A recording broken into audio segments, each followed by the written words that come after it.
तो ये एक फीमेल मॉस्किटो से होता है जिसका नाम, लेकिन ये 40,000 से भी नीचे हो जाता है और इस कंडीशन में इसको क्रिटिकल माना जाता है। ये दिन के टाइम में ही ब्रीड करती है और साफ पानी में ब्रीड करती है। ये मतलब हाथ पैर लिम्स में ही डेंगू क्या होता है, ये डेंगू कैसे होता है, इसके क्या लक्षण हैं, इसका पता कैसे लगाया जाता है, आज के इस वीडियो में आपको डेंगू के बारे में पता चलेगा। तो इस वीडियो को आप अंतिम तक देखिएगा।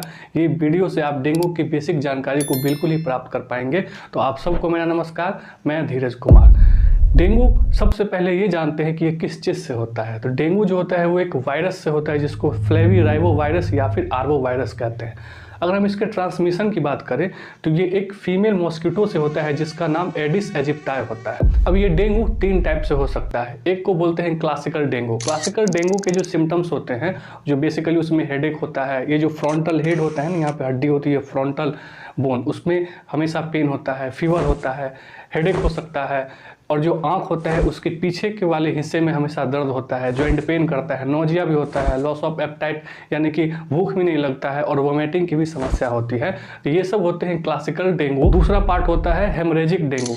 इसमें क्या होता है, बेसिकली क्या होता है कि हमारी बॉडी में जो प्लेटलेट्स होता है, प्लेटलेट्स जो होता है एक्चुअली ब्लड में होता है। ब्लड जो होता है ना वो 2 पार्ट में होता है, एक प्लाज्मा वाला पार्ट होता है और दूसरा कार्पस्कल वाला पार्ट होता है जिसमें आरबीसी, डब्ल्यूबीसी और प्लेटलेट्स होते हैं। ये सॉलिड वाला पार्ट होता है किसी ब्लड के अंदर।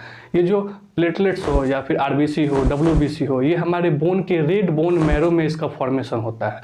और जो प्लेटलेट्स भी बनता है इसी बोन मैरो से बनता है। ये जो प्लेटलेट्स की जो नॉर्मल रेंज होता है हमारी बॉडी में, ये 1.5 लाख से 3.5 लाख के आसपास होता है। तो इसे हेमरेजिक डेंगू में एक्चुअली होता क्या है, ये प्लेटलेट्स धीरे धीरे कम होता है। तो एक्चुअली जब प्लेटलेट्स का काम ही होता है ब्लड को क्लॉट करके रखना, तो जब प्लेटलेट्स धीरे धीरे कम रहेगा तो ब्लड क्लॉट नहीं हो पाएगा, जिससे इंटरनल ब्लीडिंग की संभावना हो सकती है, जिससे पूरे बॉडी में रेड स्पॉट हो सकते हैं, और जो टायर्डनेस, ये फीवर, ये सब तो होता ही होता है। नोज से भी ब्लीडिंग आने की संभावना हो सकती है। और वही तीसरे, अगर हम बात करें तीसरे डेंगू के, तो तीसरा जो पार्ट होता है उसको बोलते हैं क्रिटिकल कंडीशन। क्रिटिकल कंडीशन में ये जो प्लेटलेट्स होता है 1.5 लाख से लेकर के 3.5 लाख के आसपास होना चाहिए, लेकिन ये 40,000 से भी नीचे हो जाता है और इस कंडीशन में इसको क्रिटिकल माना जाता है। तब इस केस में डॉक्टर तुरंत उस पेशेंट को अपने अंडर लेते हैं, यानी कि उसको भर्ती लेते हैं, और उसमें हो सकता है कि उस टाइम पे ब्लड ट्रांसफ्यूजन की भी संभावना हो सके, यानी कि उसको ब्लड भी चढ़ाया जा सके। स्पेशली उसमें प्लेटलेट्स चढ़ाया जाता है ताकि वो 40,000 से अधिक हो सके।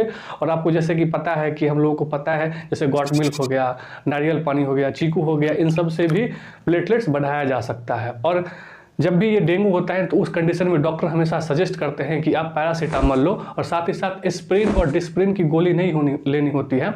एक्चुअली जो एस्प्रिन होता है ना, ये ब्लड को लिक्विफाई करके रखता है, और ये जब क्लॉट करने का काम होता है प्लेटलेट्स का, और ये लिक्विफाई करेगा एस्प्रिन, इसलिए एस्प्रिन बिल्कुल ही देने से मना करते हैं डॉक्टर। अब क्वेश्चन ये आता है कि इसका पता कैसे लगाएं कि ये जो डेंगू का ही फीवर है। तो नॉर्मली क्या होता है कि जब भी डेंगू का फीवर आता है तो डॉक्टर उसको सीवीसी करवाते हैं, तो उसमें ब्लड टेस्ट होता है, उसमें प्लेटलेट्स की अगर क्वांटिटी कम होती है तो ये पता लग जाता है कि एक्चुअली उसको डेंगू ही हुआ है। लेकिन फिर भी अगर जानना है कि ये डेंगू का ही फीवर है तो उसके लिए एक टेस्ट आता है जिसको बोलते हैं टोर्निकेट टेस्ट। इस टेस्ट से बिल्कुल ही पता लगाया जा सकता है कि ये जो फीवर हुआ है ये डेंगू से हुआ है या फिर किसी अदर डिजीज से हुआ है। अगर हम इसके बचाव की बात करें तो इसमें बेसिकली क्या होता है, ये जो फीमेल एडिस एजिप्टाई जो मॉस्किटो होती है, ये दिन के टाइम में ही ब्रीड करती है और साफ पानी में ब्रीड करती है।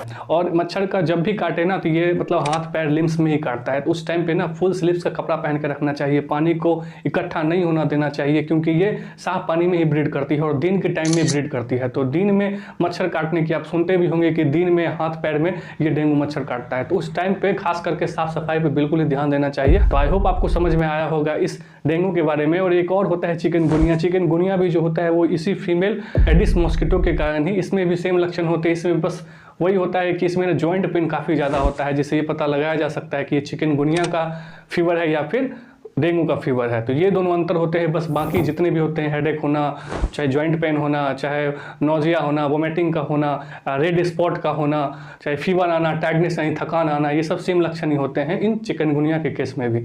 तो आई होप आपको समझ में आया होगा इस डेंगू और चिकनगुनिया के बारे में। अगर ये वीडियो आपको इन्फॉर्मेटिव लगा हो तो इस वीडियो को लाइक कीजिए, शेयर कीजिए, कमेंट कीजिए। Till then thank you and bye bye.